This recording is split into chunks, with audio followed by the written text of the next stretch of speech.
Welcome to The Explainer. Today, we're unpacking a truly fascinating framework from writer and humanist David Anderson. It is an analysis that fundamentally shifts how we view global events. We spend so much time trying to make sense of the world through the daily news cycle, analyzing borders, treaties, and trade deals. But what if we're only looking at the surface? Anderson proposes that to truly understand the massive transformations happening around the globe right now, we need to look way beyond traditional geopolitics. We actually need to examine the deep cultural currents driving humanity. Honestly, when I first read this, it completely changed how I look at the news. I am so excited to unpack this framework with you because it offers a completely fresh lens on how we understand our world. So let's start with a really provocative question. What if our political labels are missing the real story? We're so used to categorizing the world through strict political positions, right? We're always thinking in terms of left versus right, progressive versus conservative, democracy versus authoritarianism, capitalism versus socialism. We try to explain international events solely through the actions of governments, military alliances, or struggles for economic power. But Anderson argues that these traditional lenses might just be the visible expression of something much, much deeper. Section 1. Two cultural directions. Okay, let's dive into this. Beneath the political surface and the economic rivalries, societies are actually driven by how they relate to history itself. It's not necessarily about what political position a society holds, but rather what direction that society is moving in. Anderson identifies two primary cultural directions. On one side, we have a future-oriented culture. This is a society that accepts that the world changes and actually embraces that transformation. It's willing to experiment, to learn, to integrate new knowledge, and to imagine forms of life that literally do not yet exist. On the flip side, we have a past-oriented culture. Instead of looking forward, this direction looks backward. It seeks security in the known. It tends to defend a fixed identity and often works to reconstruct this idealized version of history. And what's really crucial to grasp here is that these directions don't neatly align with political parties. You can totally have a future-oriented impulse inside a conservative society or a reactionary, past-oriented impulse inside a progressive movement. Now, what actually happens when a society leans heavily into the past? Well, we get what Anderson calls the devolution of identity. Look, identity itself isn't a problem at all. Humans need memory and belonging to thrive, for sure. But this four-step process shows how identity can devolve into a political weapon. Step 1, we start with a complex, contradictory history. That is the reality of every nation. But in Step 2, that history gets reduced and frozen into a rigid story of who we really are. Step 3, memory is replaced by a fabricated, idealized past, basically imagining a nation as purer, safer, and better than it ever actually was. And finally, Step 4 is the creation of an enemy. A fabricated identity almost inevitably needs an enemy to blame for the loss of that imagined past. It could be a foreigner, another religion, or honestly simply anyone who represents change. Fear essentially becomes the energy holding that whole identity together. Section 2.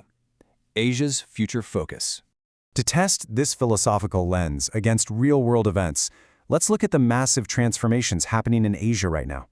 Take the 50 years of Chinese transformation. Through Anderson's framework, China's incredible rise over the last half-century shouldn't be understood only through government decisions or top-down geopolitical calculations.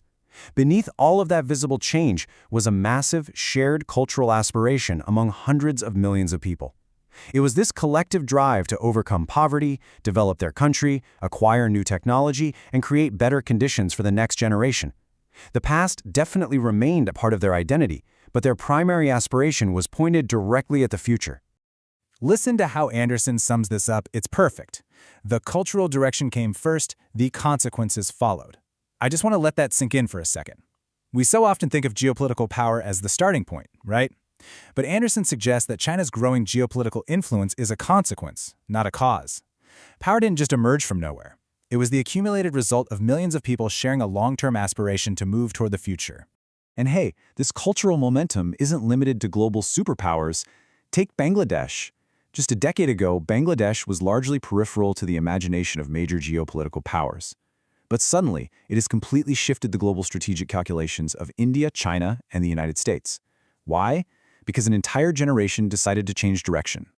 Just look at how fast this change can happen. In 2024, a youth-led movement rose up to challenge the established political order.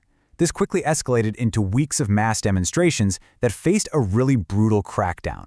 Yet, despite the danger, literally days later, Prime Minister Sheikh Hasina was forced to flee to India, And then, an interim government was established under Muhammad Yunus. The key takeaway here isn't merely the fall of a government, it's the astonishing speed at which a society changed its historical position. Conventional geopolitics totally fails to see this coming because the driving force wasn't a foreign power. It was a young generation firmly deciding that the inherited past was simply no longer acceptable. Furthermore, one generation's breakthrough can completely open the imagination of another in neighboring societies. We're already seeing echoes of this in India with the youth-led cockroach movement, which is rapidly emerging to challenge institutional injustice. Now, whether it produces structural changes comparable to Bangladesh is yet to be seen, but the cultural dynamic is undeniable here. Young people are discovering that the political reality they inherited is not the reality they have to accept. Section 3. The West's Tech Hesitation. So what happens when the future itself becomes the problem? We can clearly see this in the West's reaction to artificial intelligence. AI has the potential to be one of the most transformative technologies humanity has ever created, yet the response in parts of the West is increasingly one of suspicion. There are deep, completely legitimate concerns regarding ecological damage from massive data centers, fears of widespread job destruction, anxieties over mass surveillance and misinformation, and a profound dread over the loss of human autonomy. Now, the source makes it very clear that these are highly valid concerns that absolutely need to be addressed and regulated, but Anderson asks us to look at the cultural current beneath them. Transformation itself is increasingly being viewed as a threat, and this reaction is coming from all corners of the political spectrum, left, right, environmentalists, and corporations alike. So the crucial point really boils down to this. Are we asking how to shape the future, or how to prevent it from changing the world we know? A future-oriented culture doesn't just blindly accept technology. It asks how to control the risks so the tech can serve humanity. But a culture becoming oriented toward the past experiences the transformation itself as a terrifying threat. The intense reaction to AI might actually be a symptom of a culture quietly trying to freeze time. Section 4. The Ultimate Geocultural Conflict. By pulling all these case studies together, from the youth movements in Asia to the tech hesitation in the West, we really start to see the much bigger picture. Behind the surface-level struggles for territory, resources, and markets, there lies a much deeper battle. It is a conflict over the meaning of change itself. Humanity has entered a period where technological, ecological, and demographic transformations are all accelerating at the exact same time. We literally cannot stop history. The uncertainty of this acceleration can either frighten us back toward an imagined past, or it can become the space where something entirely new is built. Which leaves us with this final, profound question to consider. As you look at your own society, your own community, ask yourself this: will we have the courage to create a future that does not yet exist, or the fear that drives us to defend a fabricated past? Because the deepest choice we face today isn't between political parties or geopolitical blocs. It is a choice of our cultural direction. I really hope this framework sparks as much curiosity for you as it did for me. Thanks for joining me on this explainer, and until next time, keep looking deeper.